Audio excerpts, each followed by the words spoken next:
Senhoras e senhores, sejam muito bem-vindos à Operação Lotus, o nosso último podcast do ano. Gente, nem acredito, já passou um ano todinho vocês aqui junto com a gente. Eu só tenho a agradecer vocês, muito obrigada. Vamos sextar hoje, sextar juntinhos. E sabe o que é bom numa sexta-feira? Eu acho que o Felipe sabe o que é bom numa sexta-feira. Bate aquela fominha, ainda mais quando a gente tá aqui na chuva, sabe? Aqui em São Paulo, aquela chuva que derruba um monte de árvore, causa um monte de trânsito, que é bom você ficar em casa.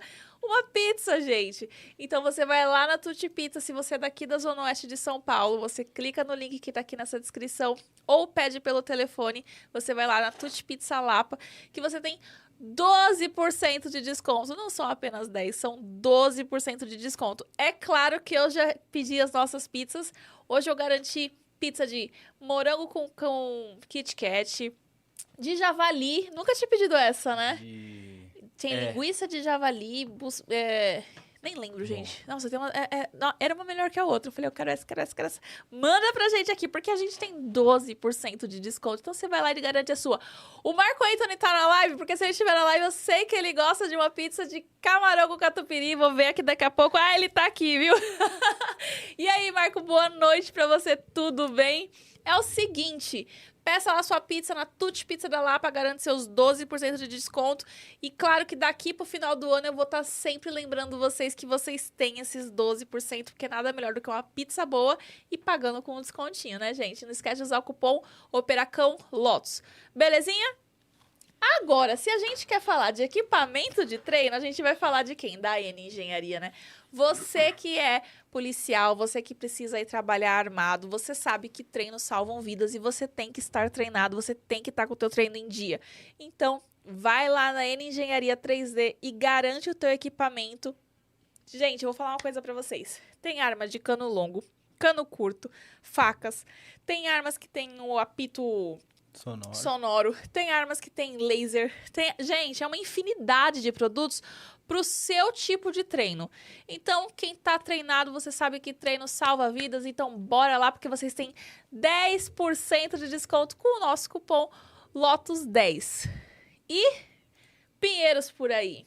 É o seguinte, gente, é claro que a gente sabe que esse tema aqui de segurança pública é um tema, eu diria, mais denso. Certa a palavra, né, Fê? Eu acho que essa palavra é um tema mais denso. Se você quer um tema mais light, uma coisa light, pra saber pra onde ir, como fazer com as crianças, vai lá pro Pinheiros por aí, que é o nosso canal que traz dica até do rodapé dos lugares. É preço, é dica, é tudo. Vão lá no Pinheiros por aí, se inscrevam, que, gente, é um canal sensacional de viagens. Eu trago muitas dicas para vocês e também sobre autismo, maternidade. Vocês vão gostar bastante. Falando nisso, hoje tivemos uma vitória muito importante aí para o grupo autista, principalmente os de nível de suporte 1, que é, eu vou falar rapidamente para vocês aqui, foi uma luta que algumas mães e alguns pais tiveram agora. Passou ontem pela Câmara dos Deputados a votação de uma PL onde tiraria o benefício de quem é nível 1 de autismo e não passou agora pelo Senado. Então, foi um alívio para muitas pessoas, foi uma luta, muita gente ficou apreensivo, mas por sorte essa onda ruim passou e a gente vai poder aí ter o Natal, né? Quem usa esse benefício vai poder ter um Natal um pouco mais tranquilo agora. É bem no final do ano, uma notícia dessa na cabeça das famílias demais, viu? Vou te falar. Enfim, temos mais algum, Fê? Criminalmente, eu juro pra vocês que a partir do dia 2 do mês que vem vai começar a ter 2 vídeos por semana. Eu prometo. É porque final de ano aqui na Operação Lotus o negócio tá me deixando de cabelos em pé. Se vocês vissem o jeito que eu chego nesse estúdio, vocês não iam me reconhecer. Mais algum, Fê? É que o Fê fica, Stephanie, você não para de fazer canal, então fica um pouco complicado. Não, acho que é bom frisar que em janeiro a gente vai estar... Gente... Janeiro não, né? 2025.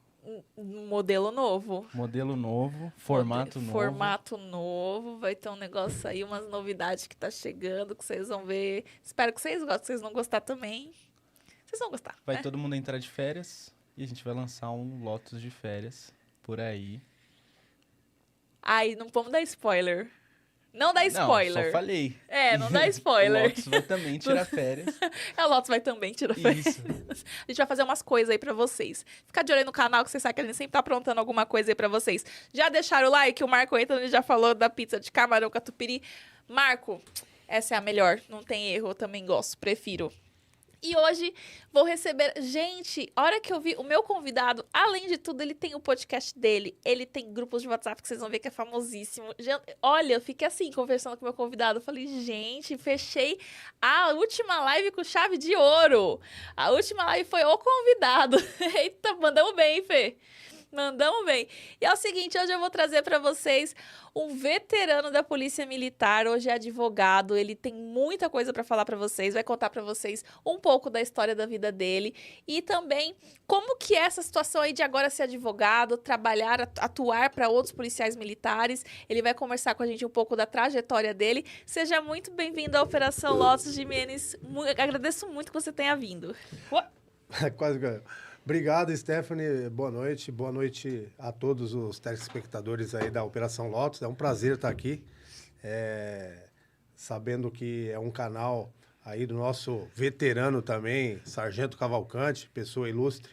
E um grande abraço a ele e a todos que estão nos assistindo. Ai, obrigada. O Cavalcante está trabalhando com o Ligieri, né? Nos cursinhos agora, tá lá. Inclusive, se você quiser fazer cursinho para Polícia Militar, é um dos cursos, assim, preparatórios excelentes. Vão lá na página do Ligieri. Com certeza vocês vão ter... Fala que vocês foram pela Operação Lotus, pelo Cavalcante, que vocês vão ver só. Fala assim, a Stephanie falou que se você tem um descontinho aí, dá uma conversada com ele que... Né? É uma verdadeira fábrica de polícia. Vai lá que vocês vão ver só uma coisa. E aí, conta pra gente. Primeira pergunta que eu sempre faço. Por quê? De onde veio o desejo de ingressar na Polícia Militar? Muitos falam que o desejo de ingressar na Polícia Militar é um sonho de infância, é uma questão vamos dizer assim, que está no sangue e tudo mais. No meu caso, na minha família, eu sou o único policial militar da minha família inteira, tanto da parte do meu pai como da minha mãe. E por que eu me tornei um policial militar? Eu me tornei um policial militar porque eu fui pai de gêmeos aos 17 anos de idade. Mentira! Tá? E eu já trabalhava, né? Comecei a trabalhar com uns 15 anos. E com 17 eu já trabalhava, na época eu trabalhava no Shopping Ibirapuera, numa loja de calçados, mas eu tinha 2 filhos. Mas não foi planejado? Não foi planejado. Minha namorada engravidou. 2 de uma vez? 2 de uma vez. Gente do céu. Ela engravidou, eu tinha 17, ela 16, e com 18, eu tinha 18 quando eles nasceram. E eu tinha 2 filhos para criar. Meus pais me ajudaram muito, os pais delas ajudaram muito, sim, ajudaram muito. Só que eu tinha que dar um jeito de sustentar meus filhos. Então, o meu ingresso na Polícia Militar, na verdade, essa vontade, ela iniciou na escola.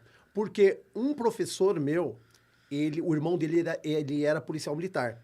E ele incentivava os alunos a ingressar na Polícia Militar. E aí ele me incentivou, como incentivou vários alunos da minha turma, do colégio, a entrar na Polícia Militar. E ele falava o seguinte, ó, naquela época, não abria edital uma vez por ano. O concurso era aberto o tempo inteiro. Você podia prestar o concurso, a prova escrita, a hora que quisesse. Era só ir lá, fazer a inscrição e prestar a prova, e fazer a prova.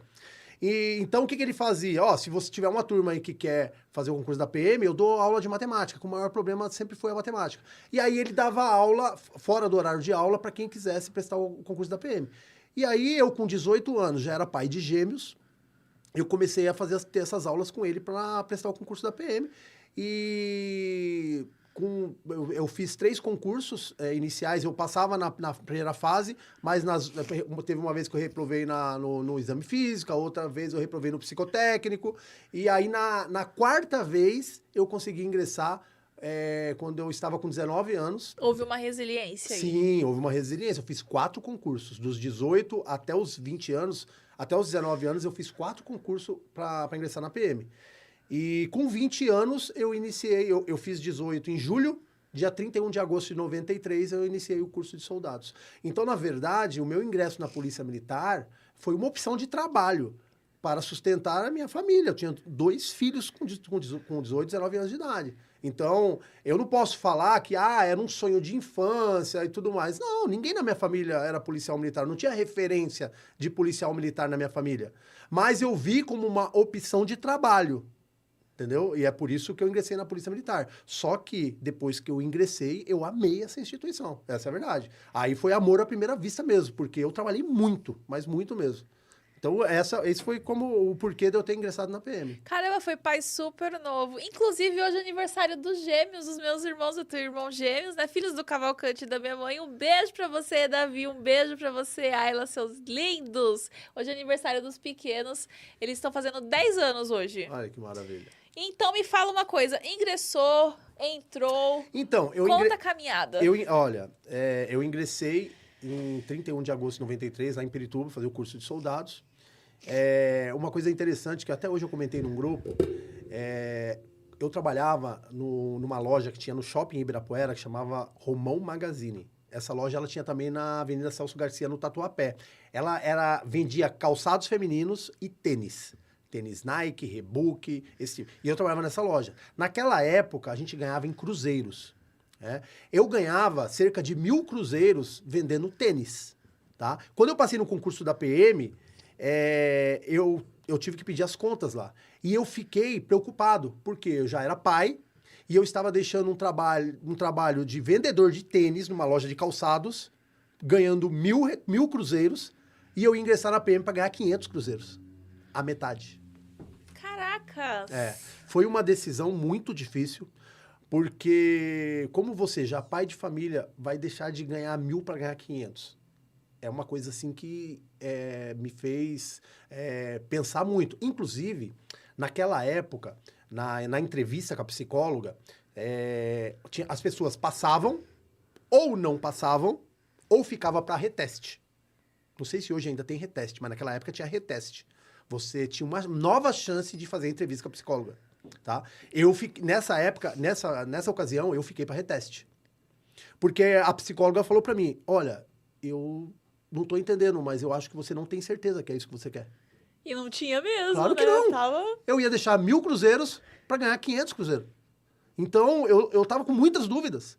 E aí eu cheguei em casa, conversei com meu pai, e o meu pai me incentivou. Ele falou, olha, presta atenção, você vai entrar num concurso público, você vai ter estabilidade, você tem possibilidade de crescer na carreira. Lá na loja de tênis, você pode chegar, sei lá, subgerente, a gerente, mas a probabilidade de crescimento é bem menor. Na carreira, você vai crescer conforme você vai crescendo no concurso, você vai crescendo na sua carreira. Então, eu aconselho você a ingressar na PM. Aí eu voltei no reteste, né? E aí eu fui mais determinado e aí entrei. E sua mulher na época? Como que foi também? Não, Porque pra ela também fazia diferença, né? Sim, fazia, porque... Mas o que acontece? Eu fui pai de gêmeos, tinha namorada, mas nós não chegamos a morar juntos. Ela entendi. continuou morando com os pais delas e eu com os meus pais, porque a gente não tinha condição. Sim. Não tinha condição. Era uma família humilde. Eu morava em Parelheiros. E aí você ainda extremo sul de São Paulo. cortar no meio que você já tinha. Exato, exato. Mas eu tive o apoio do meu pai ali, ele me apoiou, ele falou, não, vai, e eu vou te ajudar, e vai dar certo. E eu fui, tá? Foi difícil, não é uma decisão fácil, mas eu agradeço a Deus cada dia por ter tomado essa decisão. Caracas. É. E aí eu fiz o curso em Pirituba, e me formei, e fiz a primeira fase em Pirituba e a segunda fase naquela época, você escolhia um comando de policiamento para fazer, eu escolhi o CPA M8, que é em Osasco. Eu fui fazer a segunda fase do curso em Osasco. A pretensão era eu ficar na região do CPA M8, que é Osasco, Taboão da Serra, Itapecerica da Serra, aquela região. Você queria ficar pra lá? Sim, e eu queria ficar em Itapecerica. Por que Itapecerica? Porque Itapecerica é em Bugaçu e logo depois é divisa com São Paulo, que é Parelheiros. É onde eu morava. A minha ideia era ficar em Itapecerica, na área do 25M naquela época. Só que um pouco antes da minha formatura, eu tive a coragem que hoje, todos os jovens que são policiais militares que vão se formar, tenha coragem. Você tem que ter coragem. Coragem de correr atrás do seu desejo, né? O que eu fiz? Eu passava todos os dias na frente do 22º Batalhão. E eu passava de ônibus aí indo pra Osasco, pra M8, pro CPA M8, pra terminar a segunda fase. E eu passava na frente do 22, que era na Bomba 19, bem no Autódromo de Interlagos. O Autódromo de Interlagos, ali era a base do 22. Era a Bomba 19, que abastecia as viaturas, e a base do batalhão. E eu passava de ônibus ali na frente, eu falava, caramba, eu vou descer aqui, eu vou pedir pra vir trabalhar aqui. Mas cara, como é que eu vou chegar? Eu sou aluno, soldado e tal. E eu ficava com medo, mas eu passei 1, 2, 3 vezes. Um dia eu desci do ônibus e fui lá bater na porta. Aí eu fui lá, bati na porta. O P5, eu falei que era aluno, aí me encaminharam pro P5, que é o Relações Públicas da PM. E o tenente lá me atendeu. Na época, era um tenente... Ele era promovido na Lei Juruna, que entrou antes de 70. O Tenente Viana, quem foi do 22 vai saber, conhecer o Tenente Viana, né? Chegou a major. E o Tenente Viana falou assim, o aluno, me dá o seu nome e seu RE. Eu falei, tá, pode anotar isso. Eu dei o meu nome e meu RE. Ele falou, tá bom, pode ir embora. Aí eu falei assim, mas então, mas o senhor nem vai falar com o coronel, não vai falar com ninguém, não vai pedir pra falar com alguém. Ele falou assim, ó, você não quer vir pra cá? Eu já peguei seu nome e seu RE, pode ir embora. Gente, que praticidade. Foi. Eu falei, não vou, né? Não vou. Você acredita que quando eu me formei tinha um ofício lá pra eu me apresentar no 22? Caracas. Então, por isso que eu falei com os jovens policiais. Às vezes o cara vai fazer um curso, vai ser classificado muito longe da casa dele. Não custa nada. Vai lá no batalhão perto da sua casa, vai lá, bate na porta e pede pra ir trabalhar, pra ir servir lá, tá? Pode acontecer que você vá pra lá. Eu fui trabalhar onde? Em Parelheiros. Eu ia andando pra companhia. Eu saía da minha casa, eu ia andando até a companhia. De tão perto que era. Entendeu? Caramba. Então, aí eu servi em Parelheiros por alguns anos. Eu fiquei eu me formei em fevereiro de 94, fiquei de 94 até 99 no 22. Servi tanto na companhia, na segunda companhia em Parelheiros, no atendimento de ocorrência, e servi no Tático Sul também e no PTM do 22, nessa época aí, até de 94 a 99. Caracas. E como é que foi esse primeiro ano de polícia? Como que foram Porque aí é a transição da profissão, né? Sim. Como é que foi o primeiro ano? Sim. Os Olha, baques do como primeiro eu ano? disse, né? Eu não ingressei na PM porque eu tinha o sonho de ser policial. Eu ingressei na PM para sustentar minha família. Era uma opção de trabalho. Então, era tudo novidade para mim. Naquela época, lá em Parelheiros, não sei se você conhece, é uma região, assim, extremo sul de São Paulo, que parece mais interior, é meio rural, tá? Naquela época tinha muito homicídio em São Paulo. Parelheiros era o berço da desova. Era todo o serviço, eu assumi o serviço, já tinha um corpo em algum lugar para preservar, aguardar perícia e carro de cadáver. Era todo o serviço, era impressionante.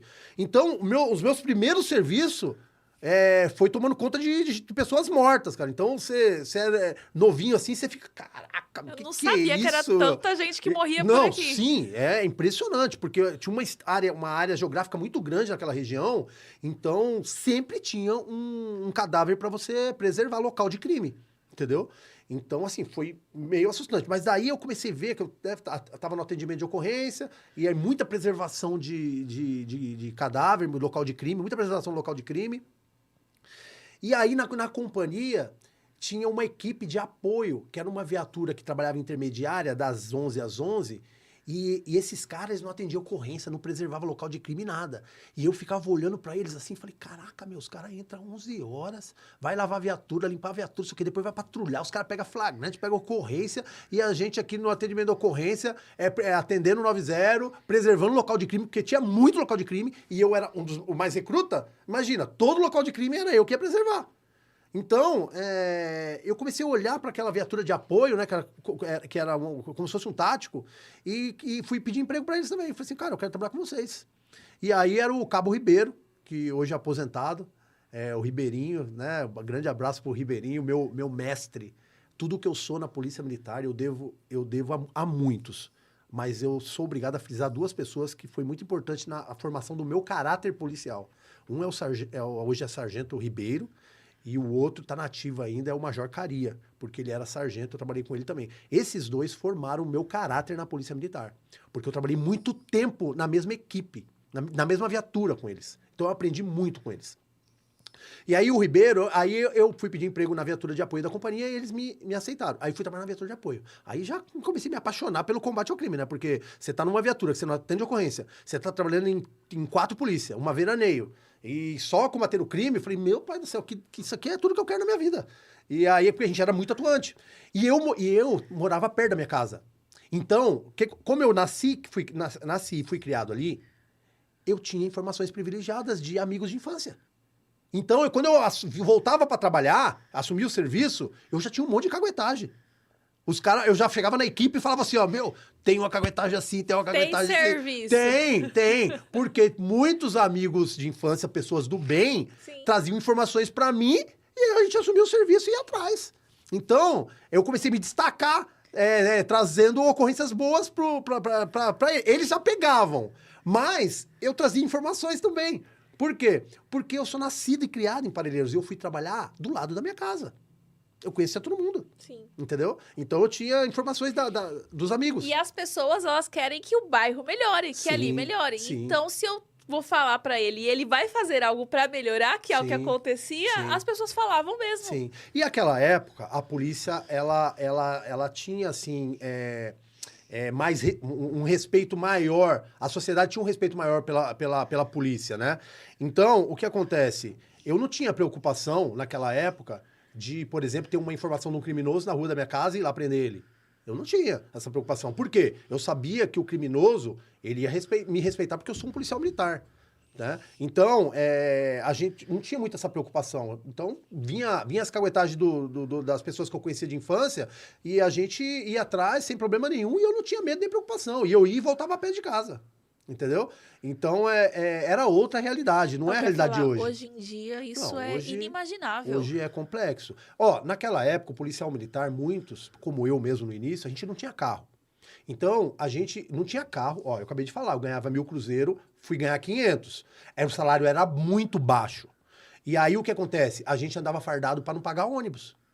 Entendeu? Porque se entrasse civis, ia ter que pagar ônibus. Então, quem pegava ônibus, andava fardado. Acho que até hoje é assim, não é? Não, hoje em dia, a maioria dos policiais tem carro, tem moto, né? Eles se viram, né? Hoje em dia é difícil, até tem ainda alguns, mas a grande maioria utiliza o meio próprio, um transporte próprio, né? Um carro ou uma moto. Até porque tá muito arriscado, Sim, né? mas naquela época, a maioria não tinha carro, não tinha moto, utilizava o transporte público. E aí, fardado... Então, o policial, ele andava mais fardado no seu horário de folga. Hoje, dificilmente, um policial vai sair da casa dele fardado para ir trabalhar. Ele vai colocar a farda no quartel. Entendeu? Naquela época, não. Eu saía da minha casa andando até a companhia, eu já ia fardado.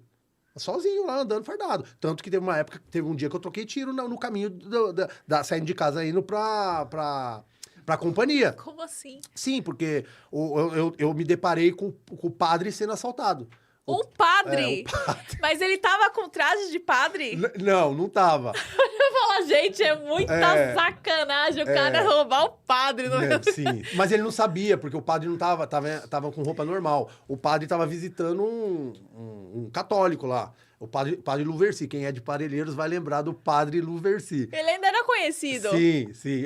Eu tenho um recorte do jornal até hoje disso. Saiu no jornal. Padre é baleado durante o assalto. Ele foi baleado. Meu Deus do Ele céu! foi baleado. Sim. O que aconteceu? Você tava Não, indo... Eu tava indo, eu saí de casa andando fardado e tava indo trabalhar. De repente, eu vi o padre gritando. Eu vi uma pessoa, ouvi uma pessoa gritando. Quando eu olhei, era o padre. O cara tava roubando ele. Quando eu vi, eu fui intervir. Eu já gritei que era a polícia, o cara saiu correndo, atirando em mim, eu atirando nele. Daqui a pouco, veio 2 outros policiais que estavam vindo trabalhar também, que era o Sargento Bueno e o Cabo Heimberg. Era soldado Heimberg. O Sargento Bueno e o soldado Heimberg. Eles já encontraram comigo ali, ó, e me ajudaram. No momento, eu deparei sozinho com aquele roubo, mas em seguida já veio o Bueno e o Heimberg, que estava vindo de carro, e já me ajudaram ali. A gente trocou tiro com o cara e conseguimos prender o cara. Não prendemos o cara. Não teve outra opção. Aí prendemos o cara, e isso saiu no jornal, que o padre foi baleado e tudo mais. Aí o padre falando que perdoava o bandido. Ah, sim, não! foi. Eu tenho um recorde do jornal até hoje dessa ocorrência. Ai, tinha que ser padre pra falar, eu te Que perdoo, bom, né? meu Pelo filho. Sim. Oh, meu Deus do céu. Mas a hora que você viu que era ele, você reconheceu o padre? Sim, Ou só depois? Porque Parelheiros, ele é um bairro de São Paulo, mas como eu disse, é extremo sul. É como se fosse cidade interior, todo mundo conhece todo mundo. Quem não conhecia o Padre Louvercy? Todo mundo. Porque o Padre Louvercy era um cara que ele é muito comunicativo. Ele conversava com todo mundo na rua, com todo mundo. Com nós, policiais, tudo. Ele tinha amizade com todo mundo. Ele era um cara bem, assim, comunicativo. Então, quando eu olhei, quando o padre gritou e eu olhei, era ele sendo assaltado. Meu Deus, e o tiro dele pegou aonde? Pegou na perna. Ele Ai, tomou um tiro na Jesus. perna.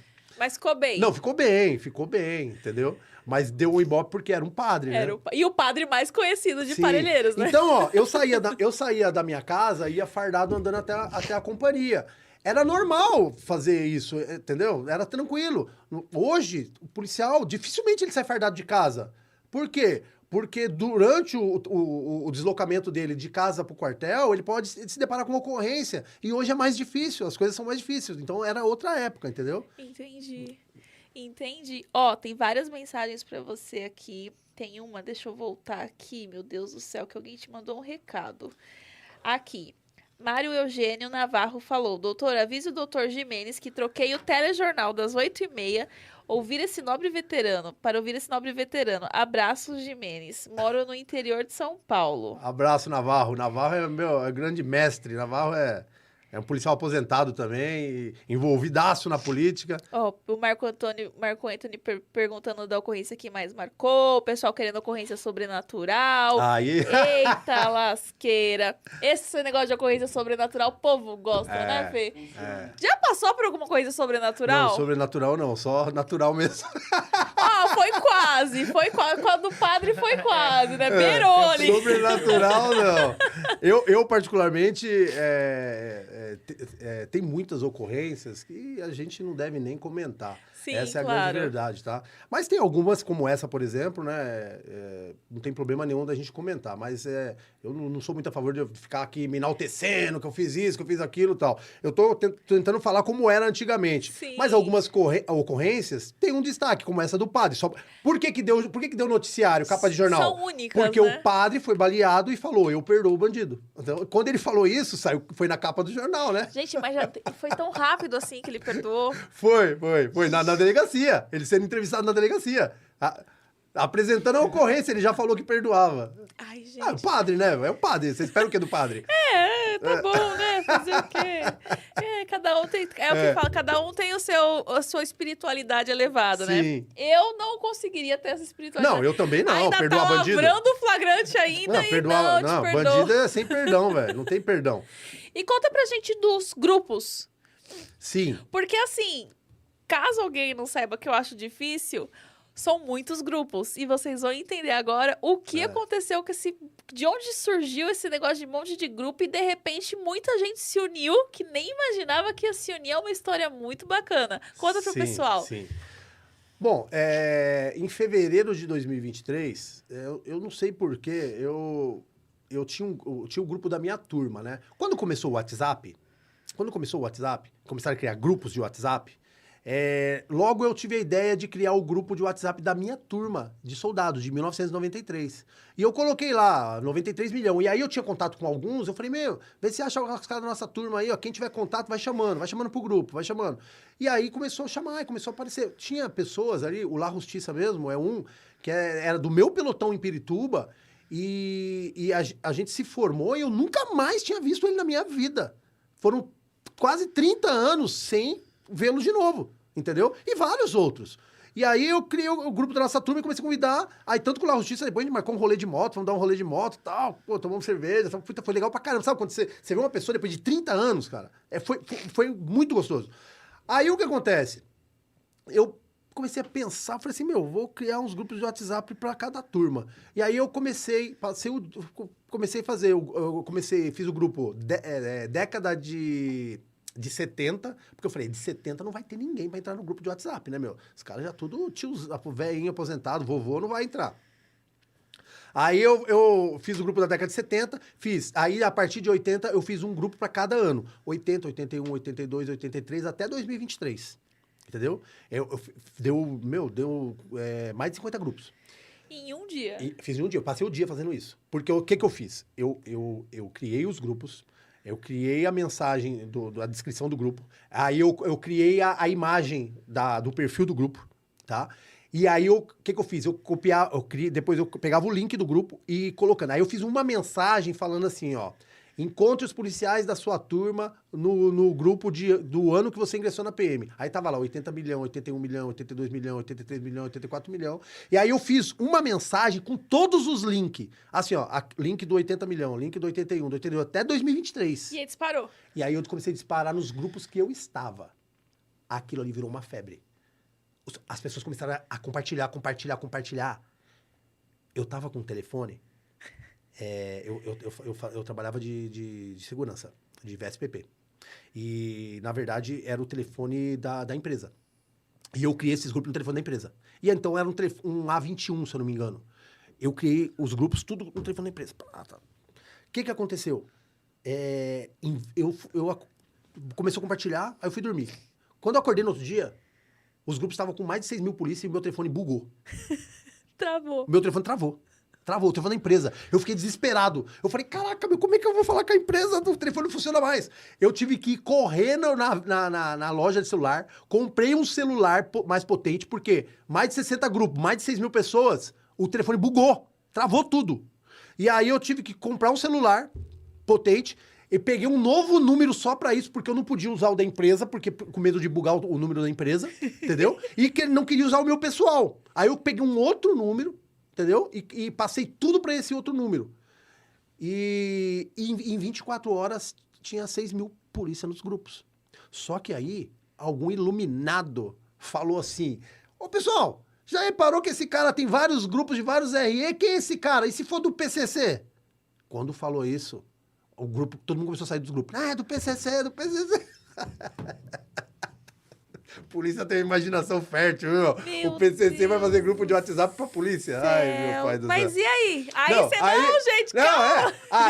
Aí o que eu fiz? Eu falei, peraí, mandei meu nome completo, meu RE, meu CPF, em todos os grupos. Falei assim, pode pesquisar aí, gente. Mandei minha foto fardada, falei, pode pesquisar, sou polícia, pô. Eu não sou bandido, não sei nada a ver com o PCC, não. Aí um monte de P2 começou a pesquisar o meu RE, meu CPF, pra ver se eu era polícia. Sim. E aí os caras começavam a falar, não, Pedro, já pesquisamos aqui, é polícia mesmo. Então, eu trabalhei em 10 unidades. Os grupos encheu de novo. Aí os grupos começaram a voltar de novo. E aí tá até hoje, entendeu? Aí por causa desses grupos, alguns políticos se aproximaram de mim, entendeu? Porque uma ferramenta como o WhatsApp, com 6 mil pessoas, entendeu? É uma ferramenta que pode servir pra um monte de coisa. Óbvio. Entendeu? Então, alguns políticos começaram a se aproximar de mim. Aí, muitas pessoas começaram a querer utilizar os grupos de WhatsApp para divulgar as coisas e tudo mais. E aí... Nossa, como é que faz para coordenar tanto grupo do WhatsApp? Porque... Não, o que eu fiz? Em cada grupo, eu pedi voluntário para ser administrador. E aí eu falei assim, é da sua turma, quem quer ser administrador aí? Aí eu deixei os voluntários, eu falei, não, você vai ser administrador, e aí ajuda a coordenar. Porque eu não ganho nada com isso, ninguém ganha nada com isso. Sim. Entendeu? Eu não vendo nada lá, não divulgo nada, não vendo nada. Entendeu? Então, Eu só tive uma brilhante ideia. Sim. E aí todo mundo, Sim, tipo, que sim. da hora. Tanto que eu fui convidado logo em seguida para ir em 2 podcasts. Um é o Pancada Seca do Dr. Tiago, né? Grande abraço, Dr. Tiago. O que acabou ali, indo no podcast dele, indo no podcast do Mestre Paraíso, eu vi tudo aquilo ali e achei interessante. Mas quando foi em maio, veio o reajuste com índices diferenciados. E aí, Conta pro pessoal. eu como segundo tenente, todo segundo tenente teve o menor índice de reajuste. Eu fiquei tão revoltado que aí eu comecei a querer usar os grupos politicamente para a gente entrar nessa luta. E aí, com isso, nessa questão política, resolvemos criar o podcast. Por isso que primeiro nasceu os grupos de WhatsApp, que era só para unir as pessoas da mesma turma, mas depois ele virou uma ferramenta para trazer conhecimento, informação, para questões políticas de luta dos policiais militares, né, de direitos, da classe policial militar, entendeu? E aí criou-se o podcast, que também foi um sucesso. Tinha a subtenente Cláudia junto com a gente na frente do podcast, o sargento Wagner, o sargento Cesário, e o podcast foi muito bem. Agora ele tá adormecido, mas o ano que vem a gente volta com tudo. É isso aí. Fala o podcast pro pessoal já ir lá. O podcast é o Mike RE Milhão. O canal do podcast aí pode pesquisar, Mike RE Milhão. Mike, né, policial militar, todos nós, na verdade é do alfabeto fonético, né, de Papa Mike. Alfa, Bravo, Charlie, aí tem o P que é Papa e o M de Mike aí. Então Mike RE. O que é o RE? É o registro estatístico de cada policial. O meu é 932327, é o registro da PM. E os 2 primeiros dígitos, para quem entrou até 99, é o ano de ingresso. Então, eu sou 93, eu entrei em 1993. Então, aí os grupos do WhatsApp ficou 93 milhão, 94 milhão. E o podcast Mike RE, que é o RE do polícia, né? E milhão porque é um jargão que eu entrei na PM 94, os policiais mais antigos falavam assim, recruta, qual o seu RE? Eu falava 93, eu falava, você é recruta, eu sou 70 milhão, eu sou 75 milhão. Então já é uma cultura desde a década de 70 em falar assim, ó, eu sou 75 milhão, 80 milhão, e tava meio adormecido porque os antigos falavam assim. E aí eu trouxe isso para os grupos e voltou isso. Hoje todo mundo fala. Os próprios mais recruta, que tem o policial hoje, é 200 e poucos milhão, vai. Eles falam, são 200 e pouco milhão, entendeu? Então, é uma cultura que desde a década de 70 usa isso. Agora, deixa eu te perguntar uma coisa. Quando você entrou, era recruta ali, novinho, quem era o policial que você olhava e se inspirava? Falava... Cabo Ribeiro, Sargento Luiz. Se inspirava neles? Nos dois. Eu trabalhei com muitos policiais bons. Muitos. Me desculpem aqueles que eu... É o seguinte, você tem muitos policiais bons numa companhia, num batalhão. Mas você se identifica mais com aquele que você trabalha na mesma viatura. Que você passa o turno de serviço de 12 horas juntos. E eu, no meu início de carreira, eu passei muitos turnos de serviço com o Cabo Ribeiro, entendeu? Na viatura de apoio na companhia. Aí ele já tinha sido de rota, de tático, e ele foi convidado para ir pro Tático Sul. E aí ele falou pra mim assim, e aí, recruta, vamos pro Tático, você vai? Eu falei, vou, claro que eu vou. E aí eu fui pro Tático Sul. Um ano de polícia, eu tava no Tático Sul do 22, entendeu? E aí, só que quando eu cheguei lá no Tático Sul, tinha um sargento. Naquela época, o cabo comandava a viatura de tático. Então, o pelotão era 6, 7 barcas. Tinha um tenente, um sargento, e o resto era tudo cabo comandando viatura. Né? Hoje não pode mais, naquela época era. Então, o que aconteceu? Eu fui com o Cabo Ribeiro, só que quando chegou lá, o sargento falou assim, não, você recruta vai trabalhar comigo. E puxou pra trabalhar com ele, que é o Sargento Luiz. Que hoje ele ainda tá na ativa, é o Major Caria, tá? Ele foi soldado, cabo, sargento, e hoje ele é major da PM. Caraca! Tem, eu acho que quase 40 anos de serviço já, porque ele quer chegar a coronel. Enquanto ele não chegar a coronel, acho que ele não vai embora. Mas as minhas referências, eu falo de caráter policial. O meu caráter policial, ele foi forjado com a experiência que eu tive com muitos, mas em especial Cabo Ribeiro e Sargento Luiz, que hoje é o Major Caria. Caramba. Eu ia te perguntar sobre uma ocorrência com criança, mas eu lembrei de um caso que eu vou falar rapidinho pra vocês, porque eu tô um pouco indignada com isso. Eu tava até falando com o Fê hoje. É o seguinte, a gente fala bastante aqui, a gente dá aqui na Operação Lotus muito alerta pra vocês, principalmente sobre crianças, né? E o que tá acontecendo é o seguinte, uma mãe tá gravando a filha dela, as filhas dela dançando, né? E coloca no TikTok as filhas dela dançando. Depois eu vou colocar pra vocês alguma imagem, algum vídeo não, os comentários pra vocês verem. E o que acontece é o seguinte, na cabeça da mãe, o que ela diz é que essas meninas que estão dançando pra internet ver, essas meninas pequenas, menos de 8 anos, não tem maldade alguma. Que ela tá na internet há 4 anos fazendo isso. O problema é você vai ver os vídeos dessas crianças. Quando você chega nos vídeos dessas crianças, você vê um monte de salvamentos e um monte de comentários. Comentários dos piores tipos possíveis. Comentários como... qual foi aquela tradução que a gente viu hoje, Fê? Eu até falei, nossa... Era em espanhol. Era em espanhol, alguma coisa que tinha a ver com saliva. Uma salivada e listo. Exatamente. Então, assim, são comentários do mais podre do submundo da internet. E essa mãe tem vários desses comentários lá. Vários salvamentos no vídeo da filha dela. E um homem viajou 3 horas porque ele era fã da filha dela. Ele viajou 3 horas e foi até encontrar com essa mulher, com essa criança, para levar um presente para essa menina. Porque ele era fã da menina dançando na internet. Você tem aí o print? Me manda aqui. Eu tenho o print, eu vou te mandar. Ele era fã dessa menina dançando na internet. Acontece que, como ele era fã dessa menina dançando na internet, ele levou um presente para essa menina. No que ele levou um presente para essa menina, a mãe promoveu lá o encontro entre o cara e a menina, fez um vídeo, a menina nitidamente constrangida com o que estava, a situação que estava ali. E aí, como ele viajou muitas horas, por que não dormir na casa ali, né? Afinal de contas, você é fã da minha filha que dança na internet, por que você não... Essa parte você não me contou. Ele dormiu na casa. Ele dormiu na casa. Na casa ou na casa deles lá, na casa deles lá. Na casa da família lá da menina. Exatamente. Eu vou mandar pro Fê agora um comentário que eu printei, um só, pra vocês terem uma noção do que eu tô falando. Só tem que cortar, Fê. Peraí, deixa eu cortar pra você. Senão você vai... Já vou facilitar aqui. E acontece que... O que deixa a gente mais chateado nessa situação? Você corta e deixa só o comentário, Fê? Por favor, esses 2 comentários, o primeiro e o segundo. Deixa só esses 2 pro pessoal ver. Corta porque mostra um pedacinho da menina ali. Acontece que a gente tem que entender que as crianças, às vezes, estão sendo submetidas a questões na internet que a mãe pode, na cabeça dela, né? Na cabeça da mãe, não tá acontecendo nada. Mas ela não tá lendo os comentários, ela não tá vendo o quanto de pedófilo que tá no comentário da filha dela, falando que a filha dela de 8 anos é uma maravilha, que a filha dela de 8 anos é uma delícia, que a filha dela de pequena...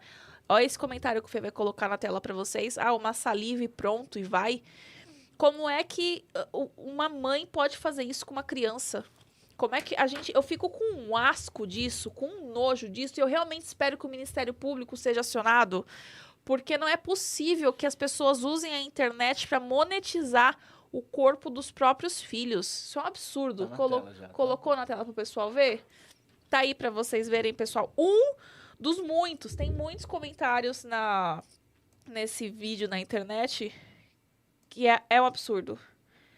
É um absurdo. Então, vocês podem ver aí. Inclusive, fui eu mesma que printei. Eu printei vários desses vídeos, comentários. Vários, tem vários. Eu printei vários comentários, porque isso tem que ser encaminhado para o Ministério Público. Sim. É um absurdo. Sim. Na verdade, o Estatuto da Criança e do Adolescente, ele vem para proteger a criança desse tipo de abuso, né? Então, o Ministério Público tem que tomar providência, porque essa questão que você falou aí de a erotização da criança, né? Ela ficar dançando e tal, tá erotizando a criança. Muitos pais não veem problema, acham que isso é algo artístico, mas, na verdade, é o que você falou, entendeu? É uma rede aberta. Se é uma rede aberta, qual o nível das pessoas que vão vir para assistir e talvez até da questão da pedofilia, né? Não, e assim, é uma coisa tão absurda que são muitos salvamentos, muitos comentários.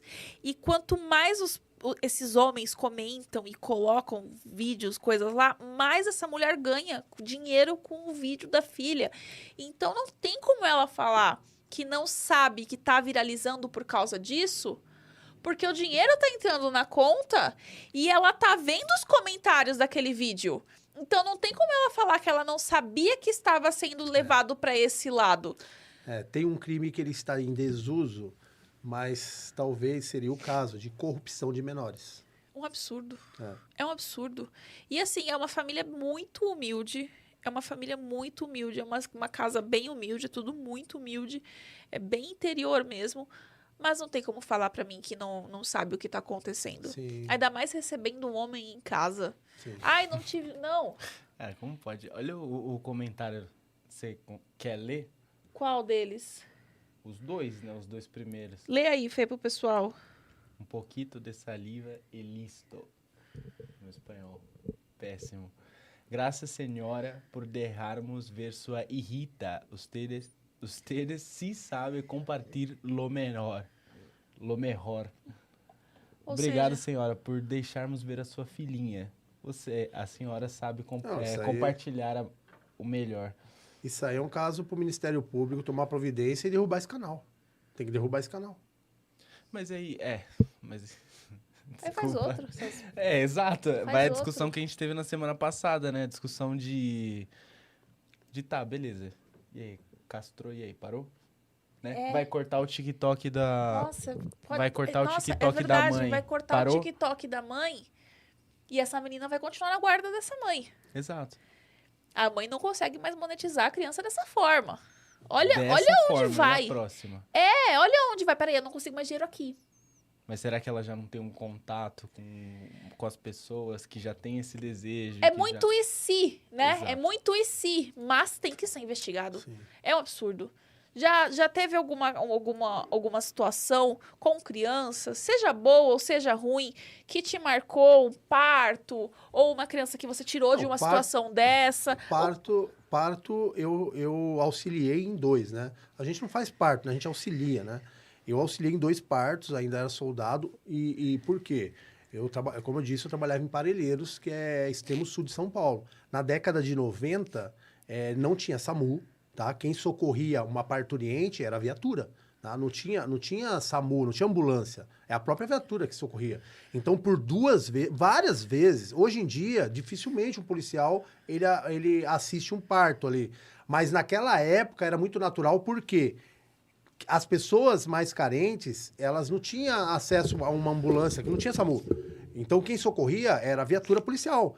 Então, por inúmeras vezes, o policial militar acabava ali auxiliando num parto. Eu auxiliei em 2, tá? Um foi feito dentro da residência mesmo e o outro dentro da viatura, tá?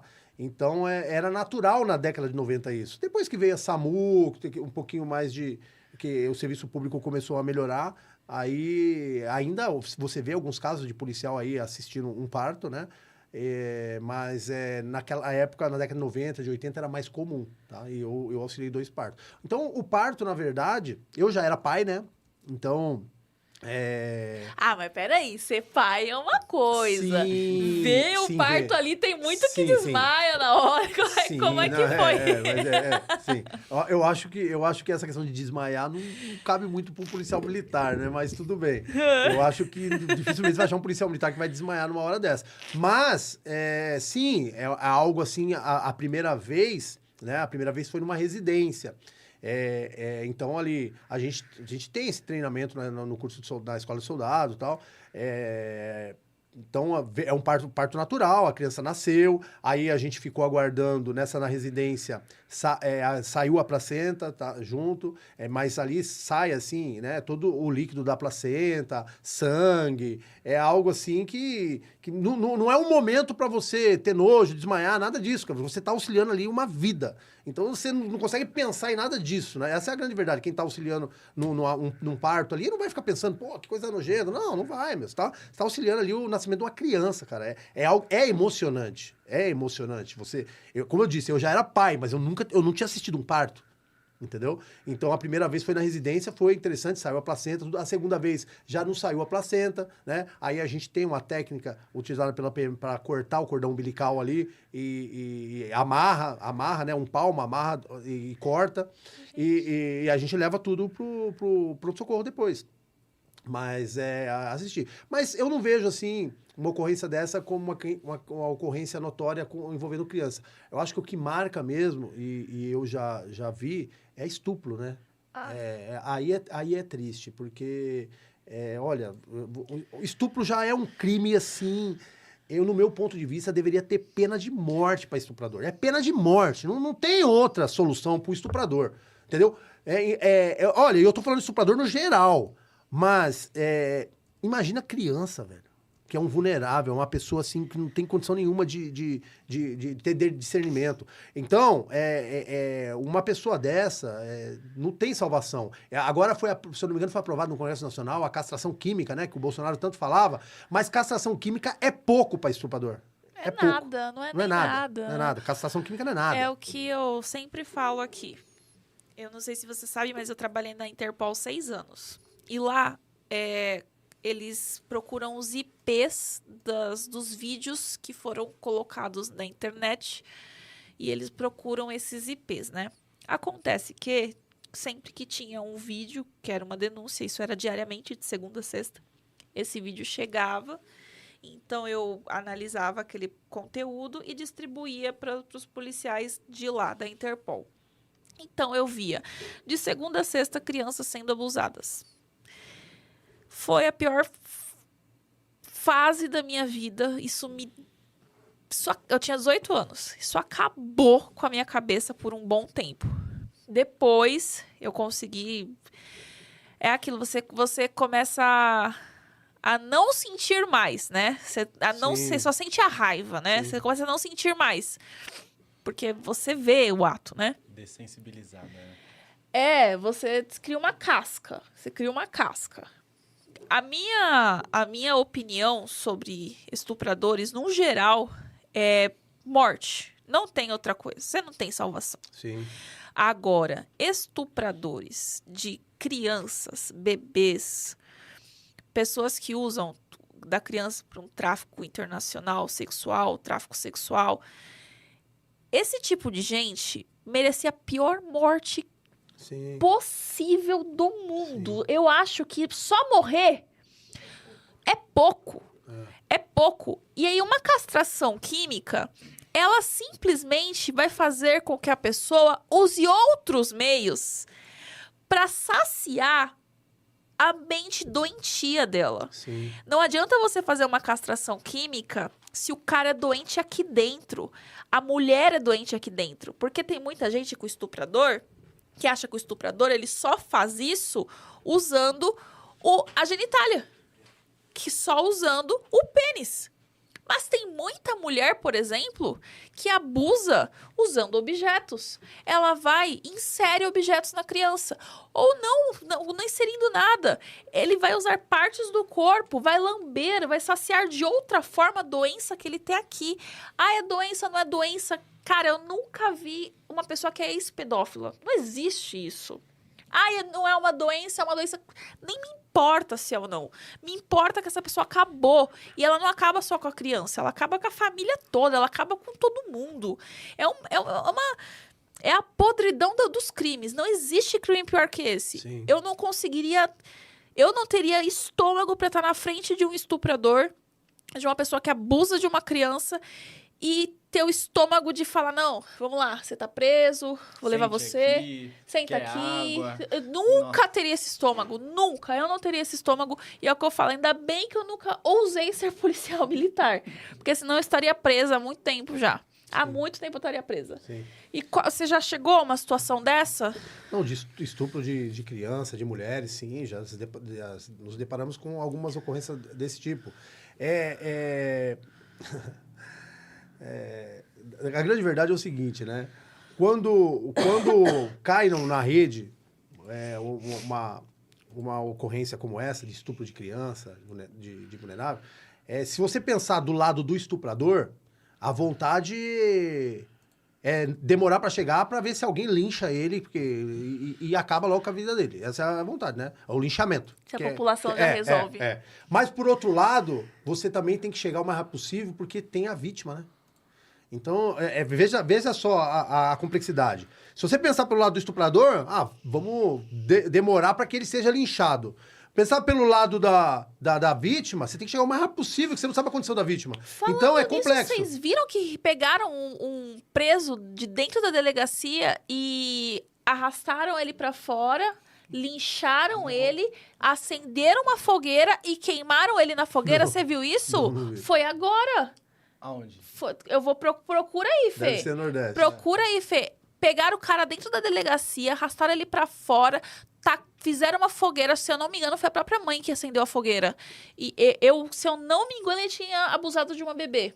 Uma bebezinha. Maldito. Queimaram ele lá fora, lincharam ele, queimaram o cara lá fora. A população tirou ele de dentro da delegacia. Sim.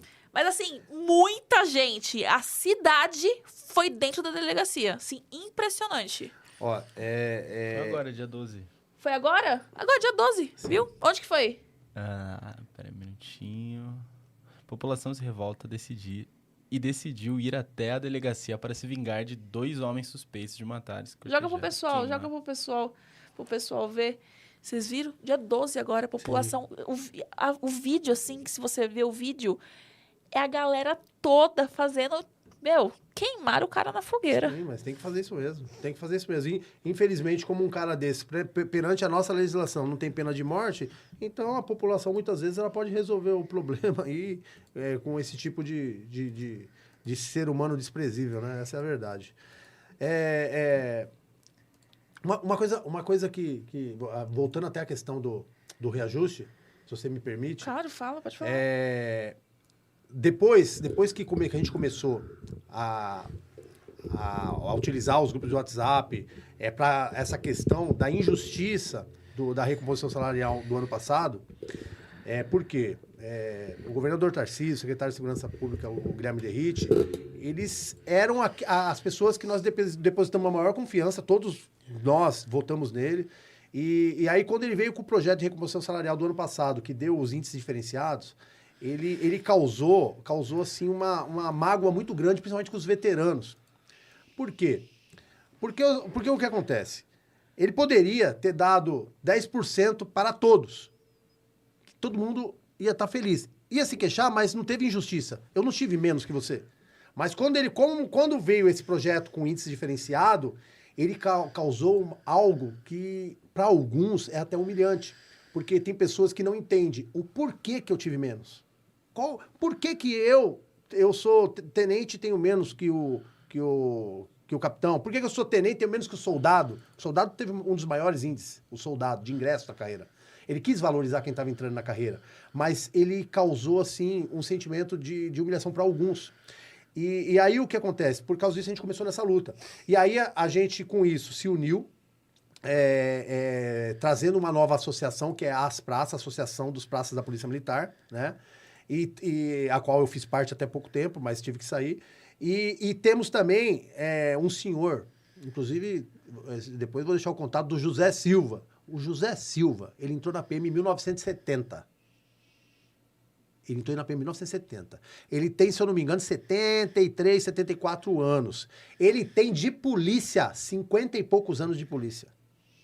Esse senhor, que ele é um segundo tenente aposentado também, como eu, Cavalcante, ele criou um movimento chamado Movimento Manifestação dos Veteranos Injustiçados.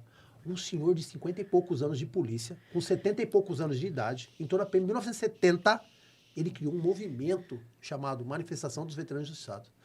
Um senhor que, com essa idade, com esse tempo de polícia, era pra ele estar lá no sofá dele quietinho. Vou nada. Eu quero saber. Não. Vou nada. Ele juntamente com um outro mais antigo também, mas eu falo dele porque ele entrou em 70. O Abiati, ele e o Abiati, os dois criaram esse movimento. Mas o Zé Silva entrou em 1970, cara. Eu fico assim impressionado de ver um cara com mais de 50 anos de polícia. Eu tenho 51 de idade. Ele tem mais de 50, ele tem 54 de polícia. Ele entrou na polícia, eu não tinha nem nascido. E esse senhor criou esse movimento, cara. E é impressionante. E aí, com isso, a gente criou um outro movimento também que chama MEP, Movimento de Empoderamento Político dos Praças. Tudo isso para quê? Para a gente tentar, através da política, acesso ao governo para negociar e buscar a valorização do policial militar. Porque, infelizmente, essa recomposição, ele prejudicou os policiais, principalmente os veteranos, tá? E aí também tem outras questões. Eu não sei se você já ouviu falar do Pascoal, do Policiais para Sempre, que ele luta por policiais que foram absolvidos e demitidos na PM. Tem o Cinza Bandeirantes também, a mesma questão. Policiais que foram absolvidos, porque na nossa carreira, como aconteceu com o Cavalcante, certeza, e o seu marido, inclusive policial, muitas vezes você se depara ali com algumas ocorrências de gravidade que você vai responder processualmente, né? Você vai ser absolvido desde que você comprove legítima defesa, mas você vai responder processualmente. Você é advogado, você sabe muito bem disso, entendeu? Mas aí acontece o quê? Infelizmente, algumas normas que tem na PM hoje, ela muitas vezes, até às vezes por pressão política ou da mídia, da própria mídia, se a mídia começa a bater, o que a PM faz? Ela manda o policial embora, entendeu? Antes dele ter sido condenado com trânsito em julgado. Então, são algumas questões dentro da Polícia Militar hoje que a gente precisa de uma força política para alterar essas leis, essas normas, tá? Buscando a valorização do policial. Porque não adianta falar assim para mim, ó, eu trabalhei Tático Sul, trabalhei em 5 forças táticas, em 5 batalhões diferentes, e trabalhei no 5º BAEP. Entendeu? Se eu tô na ativa e você falar para mim, ó, assim, vai para cima, vai lá tocar tiro, vai fazer... Caraca, meu, é tudo que eu quero. Entendeu? Só que eu preciso de respaldo das normas da PM para me proteger. Como é que Entendeu? você vai fazer isso? Vou falando o quê? Vou fazer isso para ser mandado embora? Exatamente. Eu sei que tem os loucos, como eu. Eu fui louco. Eu não gosto de entrar em detalhe de ocorrência, mas tem quantas e quantas vezes que você fica ali em cima da linha entre o certo e o errado. Entre o legal e o ilegal. Você fica em cima da linha ali, ó. O policial o tempo inteiro em cima da linha. É um milímetro para você sair da legalidade para a ilegalidade. É 1 milímetro. E às vezes você sai não é porque você quer. É porque a condição naquele momento exigiu aquilo. E você usou a sua força necessária. E muitas vezes você pode extrapolar um pouquinho da força. Entendeu? Mas daí vem a mídia, te bate. Vem o processo, vem tudo. E a instituição que devia te amparar te manda embora. Então, existem algumas normas dentro da PM, a I-40PM, que pode ser alterada pela canetada do comandante-geral, o RDPM, que é uma lei que a Assembleia Legislativa pode alterar. São algumas leis que elas deveriam condicionar o seguinte, você é advogado e sabe do que eu estou te falando. Vamos fazer o seguinte, vamos esperar o processo correr. Se transitar em julgado, que é o momento que não cabe mais recurso, é porque o polícia for condenado, é porque ele errou e processualmente foi comprovado que ele errou. Então vamos mandar ele embora. Entendeu? Mas mandar ele embora antes de um processo com trânsito em julgado, eu acho injusto isso. Entendeu? Acha? É certeza, né? Pô, é sacanagem. Sim. Se a mídia não pode... Olha só como é que é uma sacanagem. Se a mídia não pode escrever ladrão... não sei o quê, sei lá, qualquer coisa que seja, além de suspeito, a mídia tem que escrever suspeito quando ela vai dar a notícia. Sim. Suspeito de matar não sei quem, aí tá lá a foto do cara lá atirando. Suspeito de... o estudante. Suspeito de não sei o quê, mas você tá vendo o que o cara fez. Ela vincula junto com o vídeo, por quê? Porque não transitou uma sentença condenatória em julgado. Aí a mídia não pode fazer isso. As pessoas não podem falar que você tendo provas e vendo que você mas pode se mandar embora o policial. Então, ó, se você for conversar com os operadores do direito no direito militar, eles vão falar assim, mas existe a questão da independência do direito ali. O direito administrativo, que é o que manda o policial embora, ele não é vinculado ao direito penal. Tá, ele não é vinculado. Tudo bem, eu entendo que não é vinculado. Mas é o seguinte, instituição, Polícia Militar, eu não poderia flexibilizar a norma administrativa para falar assim, ó, vamos aguardar esse cara ser condenado e transitar em julgado? Depois a gente manda embora? Não.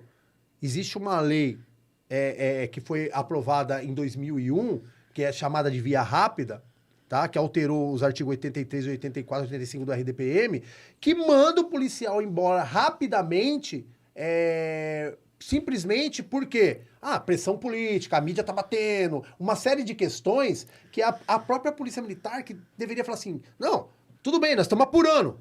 Ninguém tá falando aqui para falar o policial inocente. Não é isso que eu tô dizendo. O que eu tô dizendo é o seguinte, estamos apurando.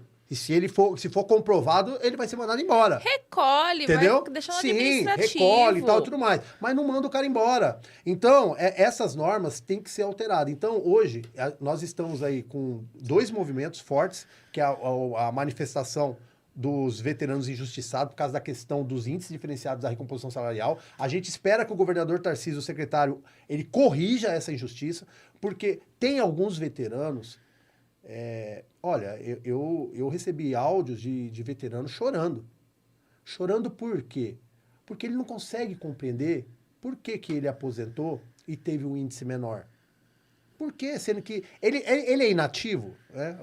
Hoje em dia, a gente usa esse nome bonito, que é o veterano. É um nome bonito que assim, você está enaltecendo a pessoa. Você é um veterano de guerra, vai. Tudo bem. Mas, na verdade, nós somos inativos no pela papel, lei. né? Pela lei, nós somos inativos. Então, a partir do momento que você inativou, passou a ser um inativo. Por quê? Porque você não vale mais nada? Não, porque você cumpriu a sua missão. Tá? E se você cumpriu a sua missão e você tem paridade e integralidade, você tem que ter os mesmos direitos que quem está na ativa. Aí, quando vem um reajuste com índice diferenciado, você afeta diretamente aquele veterano. Então, com esses movimentos, nós estamos criando uma força política para tentar negociar com o governo. Nós fizemos uma petição, depois eu vou te mandar essa petição. Assinamos em 24 advogados. Essa petição foi entregue na Secretaria de Segurança Pública e para os 94 deputados na Alesp. Pedindo o quê? Que reveja a questão do reajuste o ano passado. Porque, infelizmente, tem muitas pessoas que se sentiram desprestigiados com isso. Então, a gente quer que isso seja revisto, tá? E esses movimentos, hoje, eles, na verdade, começaram a se unir com outros movimentos, como o dos ex-policiais.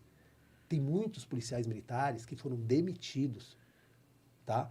E assim, a PM demitiu administrativamente e aí passou um ano, o cara foi absolvido, cara, no criminal.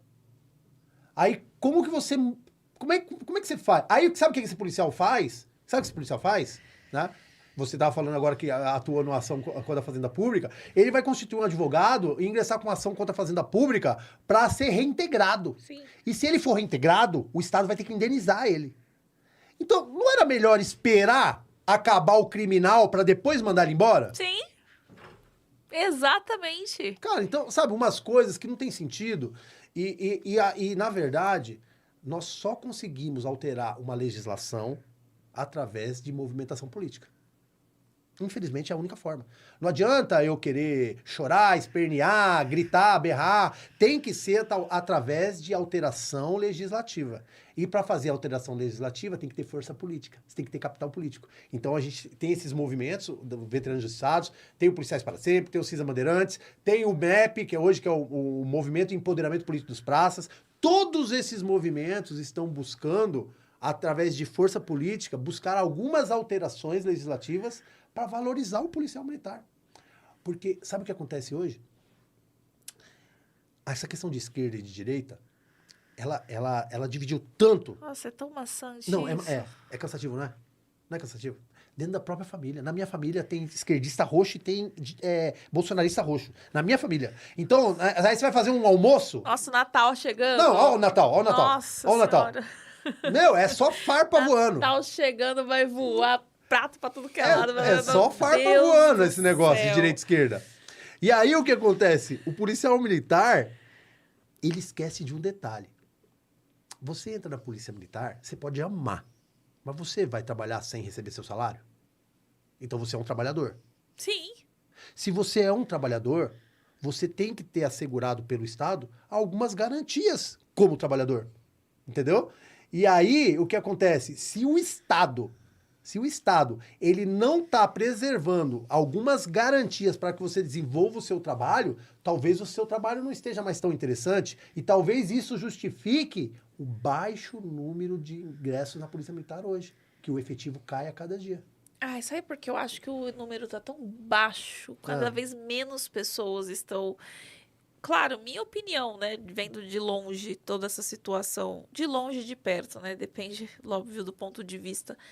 É tanta insegurança pro policial. Insegurança jurídica. O valor do salário, a remuneração Sim. é baixa. Sim. Comparado ao risco que você está colocando a sua vida. Sim. É um valor... Desculpa, você sai todo dia da sua casa, colocar sua vida em risco para defender terceiros que você nunca viu na sua vida, pelo contrário. E que vão falar mal de você depois. E gente que é capaz de você atender uma ocorrência, se apanhar na ocorrência. Daqui a pouco não vai poder nem usar mais arma. Sim. Do jeito que tá indo, Sim. daqui a pouco não vai poder mais usar arma. Sim. Do jeito que tá... Sabe? Então, assim, você vai prestar um concurso para ganhar pouco, ser esculachado pela sociedade e... Tá valendo o quê hoje? Sim. Tem que ser muito vocação. Por Sim. exemplo, o Sancho. Você viu que o Sancho foi expulso da eu vi. PM lá Eu vi. do Paraná? Ao meu ver, um absurdo. Sim. Um absurdo. Falei com ele, né? No mesmo dia liguei pra ele. Eu falei, pelo amor de Deus, foi alguma coisa da Operação Lotus? O que aconteceu? Porque eu nunca tinha tido problema com ninguém que veio aqui na Operação Lotus. Porque o meu foco nunca foi... eu vou explodir a cabeça do ladrão na parede, não sei o que. Não, o foco aqui nunca foi esse. E ele falou, não foi nada disso, foi outro canal, foi antes de ter ido na Operação Lotus, inclusive, e tal. E o que aconteceu com ele foi de um... Ele é tão... Quando eu fui pro Paraná, eu tive a oportunidade de ir com ele numa formatura dos soldados. Como ele é conhecido? Como as pessoas gostam dele no Paraná. As pessoas amam o Sancho no Paraná. Ele é uma referência de policial no Paraná.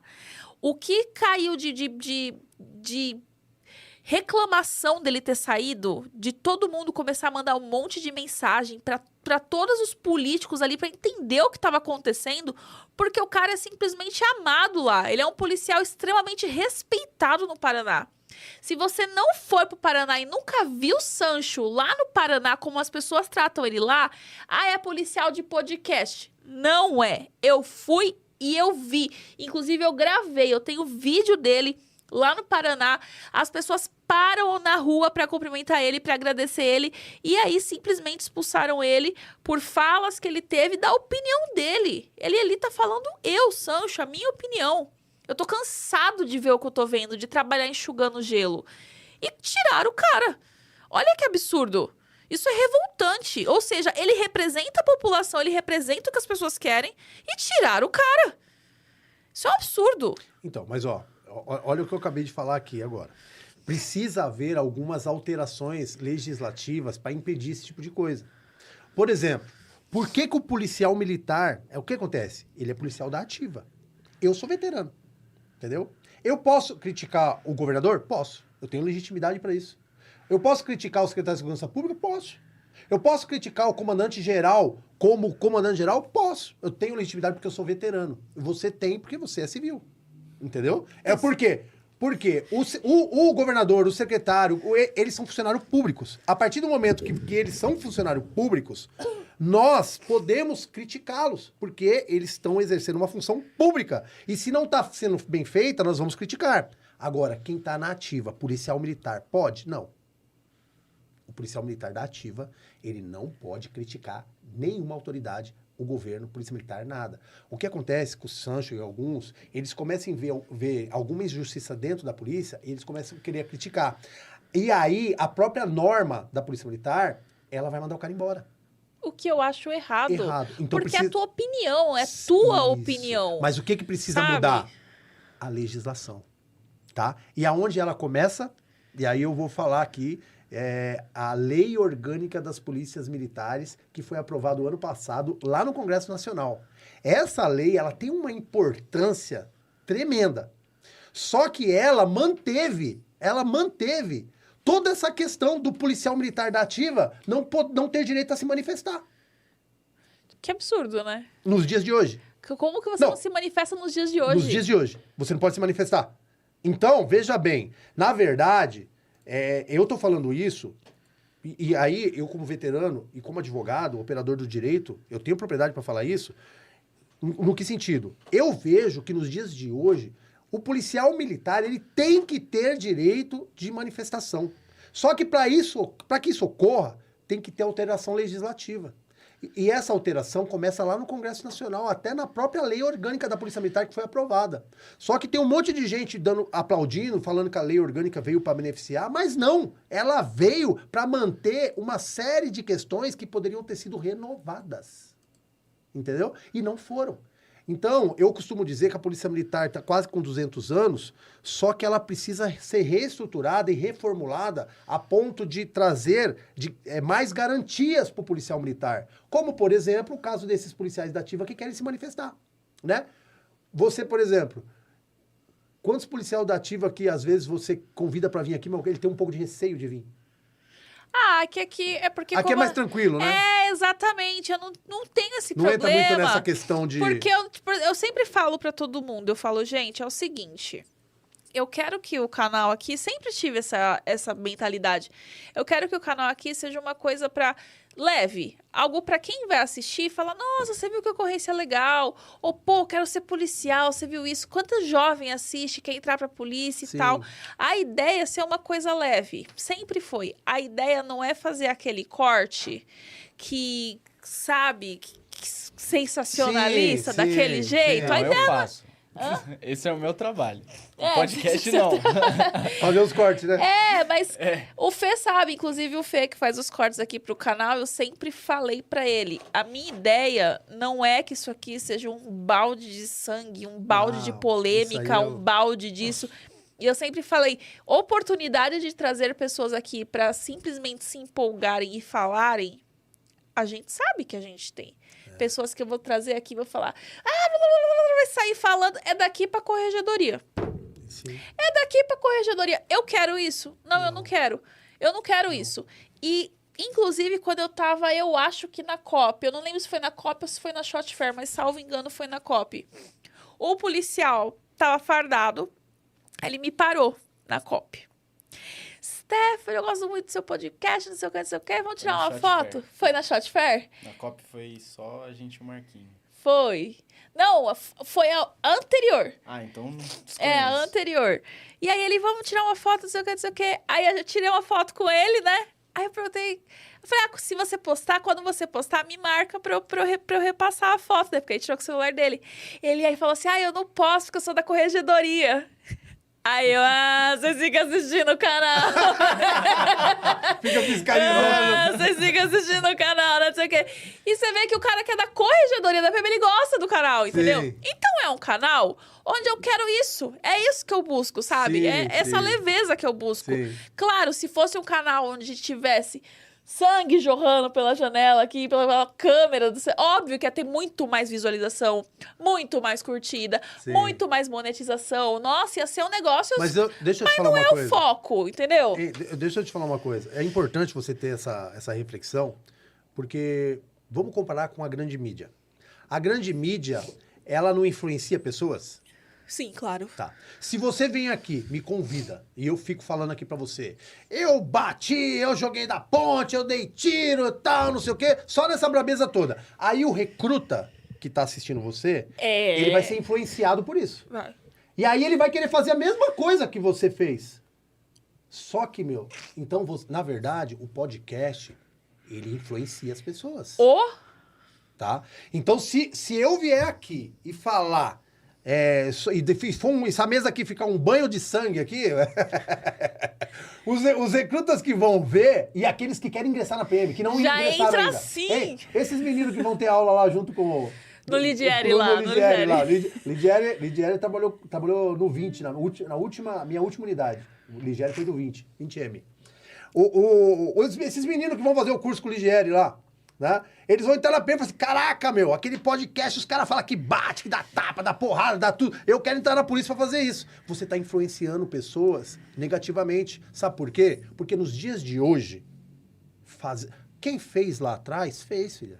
Nos dias de hoje, esquece. Você vai ser filmado, você vai aparecer na Globo, você vai ser demitido, expulso, perder o emprego e vai ser preso. Você acha que não tem ninguém te filmando. Você acha, na tua cabecinha, de vento, você vai achar que não tem ninguém te filmando. Mas quando você menos esperar, você tá lá na Globo. Sim. Você tá na Globo, Não, é você por tá isso- em todos os jornais possíveis e necessários. É por isso que você tá de parabéns por essa posição, porque eu, no meu ponto de vista, você não vai carregar o fardo de ter influenciado alguém a fazer uma merda e ser mandado embora. Ah, obrigada, mas é o que eu sempre falo eu sempre falo pra todo mundo. Inclusive, às vezes a gente recebe policial que é que assim, eu acho que esse se gabar, esse falar hoje eles estão parando, né? Sim, porque Eles começaram estão a tomar umas parando pauladas. porque o negócio ficou feio pra muitos, né?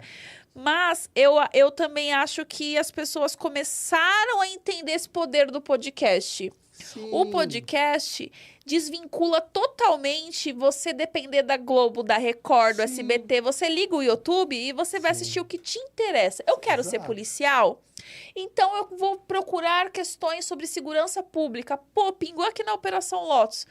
Vai ver ocorrências? Vai, claro que vai ver. Aqui tem muita ocorrência. Mas aqui você vai ver a história de vida do policial, o que levou o policial a seguir essa carreira, se ele gostou ou não, as vivências dele. Isso é meio que um conselho, né? Sim. É um conselho Sim. para quem tá entrando, para Sim. quem quer entrar, e tem vários nichos quanto a isso. E aqui a gente preza por essa parte, sabe? Sim. É isso. E corregedoria, um beijo, sei que vocês estão assistindo aí. Eu não lembro o nome Pode dele. assistir. Pode assistir, que aqui é tudo certinho, tudo ok, não tem problema nenhum. Inclusive, algumas vezes que foram distribuídas ações contra podcasts, né?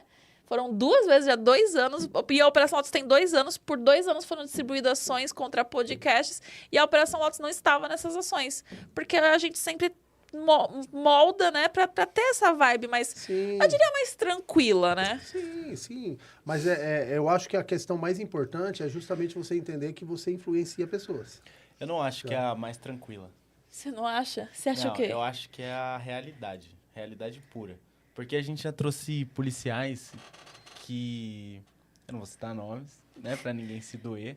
Mas que não tinham as melhores ocorrências de troca de tiro e de não sei o quê. Mas tinha um monte de história Boa, de né? parto, de salvamento. Teve um...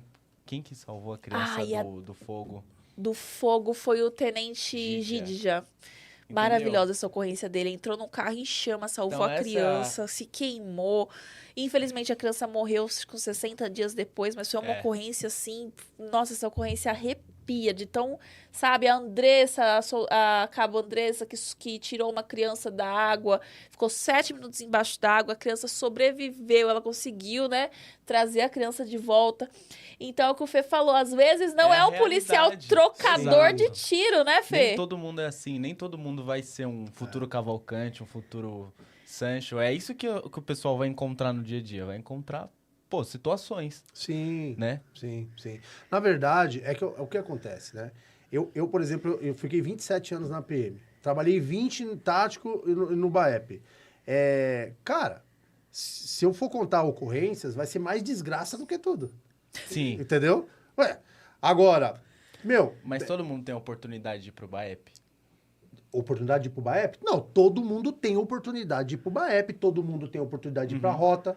Tem oportunidade. Sim. A questão é que você vai chegar lá, você vai passar por um estágio, e se você for aprovado, você fica ou não. Mas vai quem quer. Basta, porque é o seguinte, na PM existe... eu aposentei em 2020, né? Então eu tô falando até a minha época. Eu não sei se mudou isso, mas eu acho que ainda se mantém. A relação de prioridade e transferência. O que é a relação de prioridade e transferência? Você entra lá no sistema e você coloca o nome lá. Eu quero servir na rota. Você coloca o nome lá. Eu quero servir na rota. Aí eles, na rota, claro, o P2 da rota vai fazer uma análise para ver se você é um policial decente para servir na rota.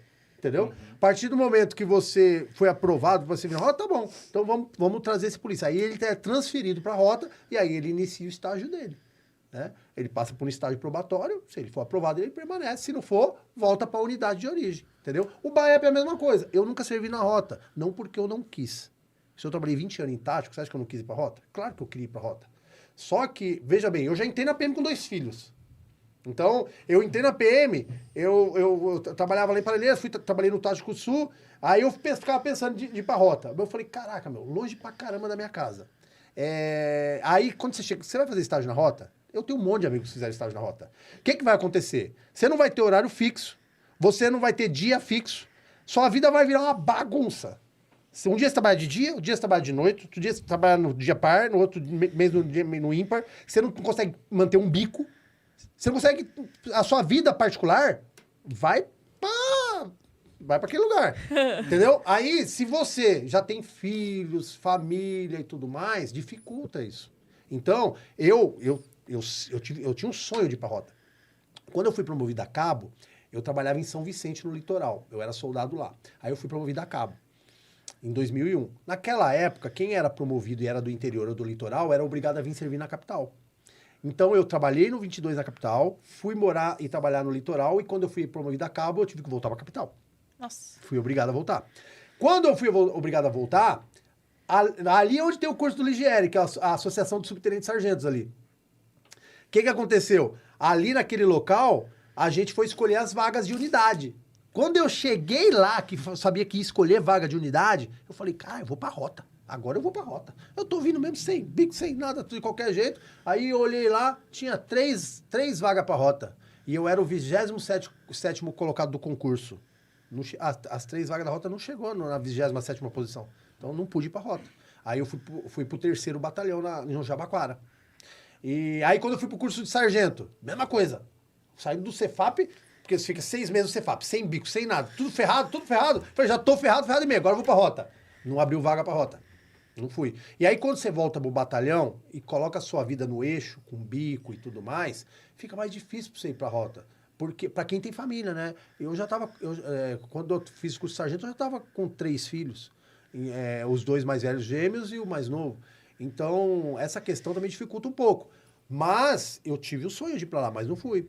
Mas eu consegui servir no BAEP, que hoje, pra mim, o BAEP hoje é a rota, velho. Só não leva o mesmo nome, tá? Porque, qual é a história do BAEP? Qual é a história do BAEP? Conta pra gente. Qual é a história do BAEP? Em Campinas, que o índice criminal era altíssimo, tinha a questão de sequestro lá, o tal do Andinho, né? Tinha um índice criminal muito alto. Campinas, ela quis montar uma rota lá em Campinas. E os caras deram o nome de Rotac. Tá? Só que aí o que aconteceu? O pessoal do primeiro de choque, do choque, a polícia militar falou, não, rota é uma só, velho. Rota é só o primeiro de choque. Entendeu? E não permitiu que a Rotac vingasse. Né? Sim. Aí o que aconteceu? Eles mudaram. Acabou o Rotac e aí criaram o quê? O primeiro BAEP lá em Campinas. Então o primeiro BAEP nasceu em Campinas, que é o mesmo pessoal que criou a Rotac. Que não virou porque não podia ter o nome da rota. Sim. Entendeu? A rota é uma só. Aí, só que o que acontece hoje? O primeiro BAEP nasceu em Campinas, daqui a pouco veio o segundo na Baixada Santista, entendeu? E hoje, quantos BAEP nós temos? 12, 14 BAEPs. Então, a rota perdeu a oportunidade de ter vários batalhões de rota. Ah, mas é exclusividade, né? Só eles... Entendeu? E hoje o BAEP, ele não perde nada pra rota. Por quê? Qual era o problema antigamente de força tática? Eu trabalhei em força tática. Força tática é um pelotão, não é uma companhia, é um pelotão subordinado a uma companhia num batalhão de área. Então, você tem 2 pelotões de força tática, de um dia e do outro, que é subordinado a uma companhia de cada batalhão. Então, o que acontece? Vem um coronel que gosta de tático. Ah, nós estamos no céu. Vem um coronel que não gosta de tático, estamos no inferno. Daqui a pouco vem outro e muda. Então, toda hora você está no céu ou no inferno, no céu ou no inferno, no céu ou no inferno. É uma montanha-russa. Não, é uma montanha-russa. Trabalhar no tático é montanha-russa. Olha, eu tô falando porque eu trabalhei quase 20 anos em BAEP tático. É uma montanha-russa. Se tem um pessoal que gosta, é lindo. Se tem um pessoal que não gosta, você tá ferrado, velho. Entendeu? Porque você vai entrar às 6 da manhã, sai às 18 horas, depois você vai entrar às 18, sai às 6, depois você vai entrar às 14, sai às 2. Os caras mudam seu horário, acaba com a sua vida. Entendeu? Só que a gente tá ali por quê? Aqui o polícia de tática, de BAEP, de rota, os caras gostam de sofrer, meu. Essa é a verdade. A gente gosta. Eu me expressei mal, eu não quis dizer se todo mundo tem oportunidade. Eu quis dizer se todo mundo tem perfil. Não. Entende? Que a Não. imensa maioria... Não tem. Não é todo mundo. Imagino eu que a imensa maioria... Pô, tem gente que eu converso com as pessoas hoje, o pessoal fala... Eu falo, pô, entra pra PM, faz um concurso, você vai se aposentar lá e etc, né? Pô, é concurso público. A pessoa fala, pô, mas eu não quero entrar numa viatura e trocar tiro. Entendeu? É Sim, essa visão sim. que as pessoas têm da PM. Sim. Não, ó, eu Não vou te sabem ó, do essa questão de setor perfil, administrativo, sim. não sabe as funções da... Tem pessoas que entram na PM e logo no comecinho da carreira vai trabalhar na administração e se encontra ali e não sai nunca mais. Exato. O cara passa 30 anos na administração, porque ele se encontrou ali. É o perfil dele, entendeu? Na rota, no tático, no BAEP, tem que ter perfil. Se você não tiver Exato. perfil, você não vai ficar. Quer um exemplo? Eu vou dar um exemplo aqui que eu já vi acontecer várias vezes, cara. Tá? Eu já vi policial excelente no atendimento de Ocorrência 190, mas não só atendendo o público, pegando flagrante, prendendo ladrão, pegando um monte de flagrante ali no atendimento de Ocorrência 190. Mas quando ele vai pra Força Tática, pro BAEP ou pra Rota, o que acontece? Ele muitas vezes ali, por exemplo, talvez eu vou falar besteira, vou apanhar aqui depois. Mas se ele tiver uma convicção religiosa muito forte, entendeu? Aí, muitas vezes, ele vai se abalar na hora que ele se envolver numa ocorrência de morte. Claro. Entendeu? Então, mesmo dentro da Polícia Militar, tem pessoas que lidam bem com isso, mas tem pessoa que não lida. Exato. Entendeu? E é o que a gente estava falando aqui. Então o que você tem o que ter podcast perfil. mostra? Você tem que ter perfil. O podcast vai mostrar só tiro, só ocorrência, só ladrão e só não sei o quê. E as pessoas não sabem que a polícia existe em todo um ecossistema para ela funcionar. Meu amigo, eu vou te falar uma coisa. A Polícia Militar, eu costumo dizer que ela é uma mãe. Você sabe por quê? Se você entrar na Polícia Militar e você quiser limpar o quartel, você vai ficar limpando o quartel. Se você quiser trabalhar na administração na frente do computador, você vai trabalhar na frente do computador. Se você quiser botar pra ferrar em cima do crime organizado, você vai fazer na rota, no BAEP, no tático, ou até na viatura de 190, viu? Tem policial que ele não quer ir pro tático, pra rota e pra força tática, mas você não tem noção do tanto de criminoso que ele prende Sim. na viaturinha. Sim. Na viaturinha. O cara, meu, é 3, 4, 5, 6, 10 flagrantes no mês. Eu conheci um policial, esse cara, meu, esse cara, olha, procura ele, eu tenho contato dele para o J. Rodrigues, 119 milhões. Trabalhou comigo lá no 1º Batalhão, na Zona Sul. O J. Rodrigues, cara, ele é fora da curva. Um dia pegava Não, ele é o seguinte, cara, o mês dele sempre fecha de 5, 10, 15 flagrantes, cara. É impressionante, cara. Eu não sei se ele é um para-raio, o que ele é, se ele brota, que eu não sei o que ele faz. É sobrenatural. Entendeu? Mas ele é impressionante. É um cara que... Eu era CGP, eu não era tático, era um pelotão. O pessoal do tático queria levar ele pro tático. Mas ele falou, não quero. Ele não queria ir pro tático. Por quê? Na viaturinha, ele fazia um estrago. Tanto que ele teve lá no 1º grau rápido, o cara é muito reconhecido, ele toda hora sendo homenageado, mas ele é fora da curva, cara.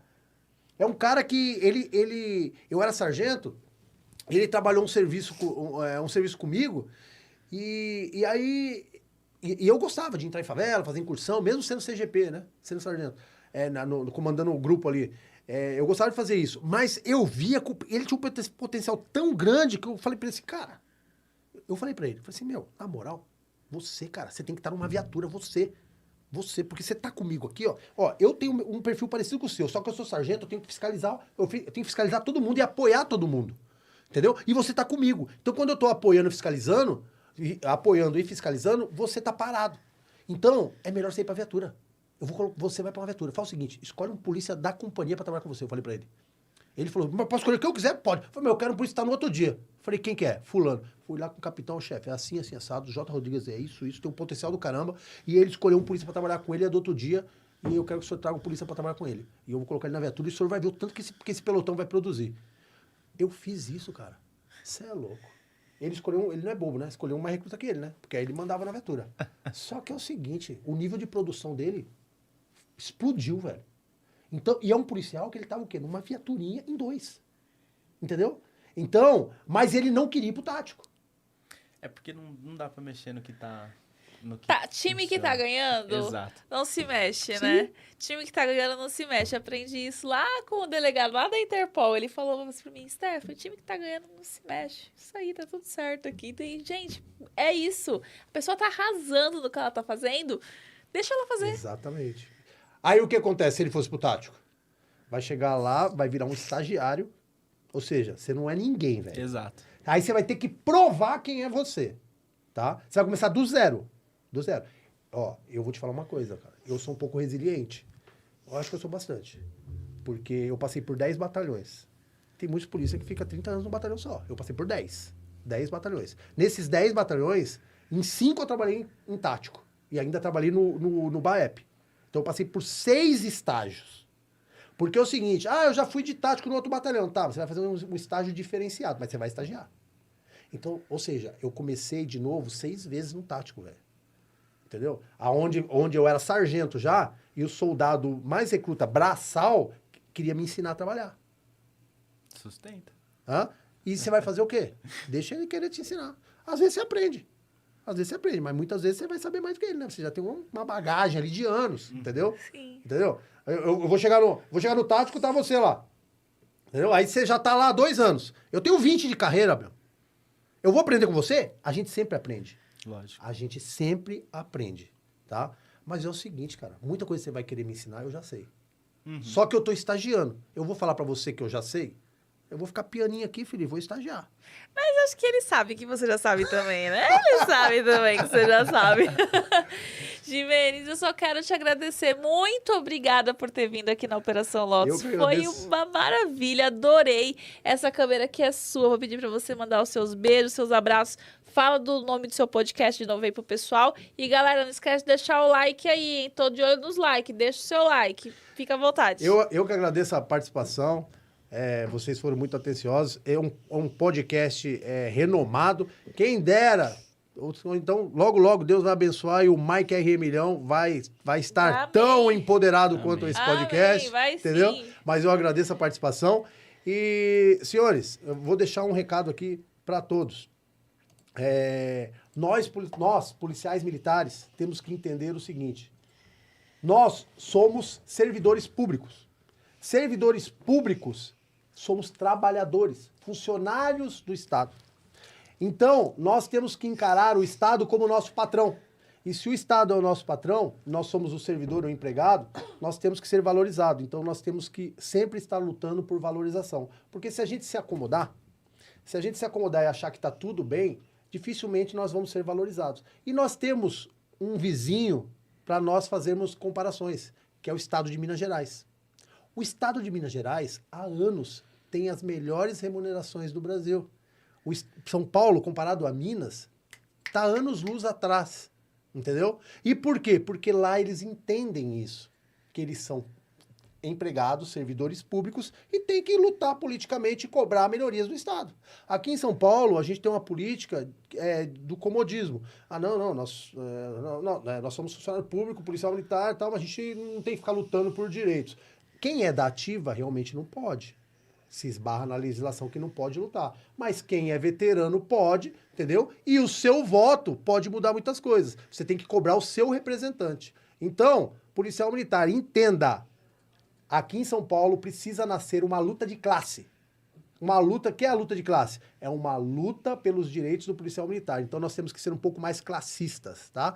Então um grande abraço a todos, ao José Silva, Navarro. Eu vi aqui que tem um cara que falou que trabalhou comigo no 3º Batalhão aqui, ó. O Muniz. Muniz, grande abraço. Trabalhou comigo na 4ª CIA do 3º. Eu lembro lá. Você e o seu irmão, o Fausto. Tá? Grande abraço a todos, um beijo. Um beijão pra minha mulher que ficou em casa, ela ia vir comigo aqui, mas teve que ficar lá com a cachorra. E tamo junto. Força e honra, mas com dignidade sempre. É isso.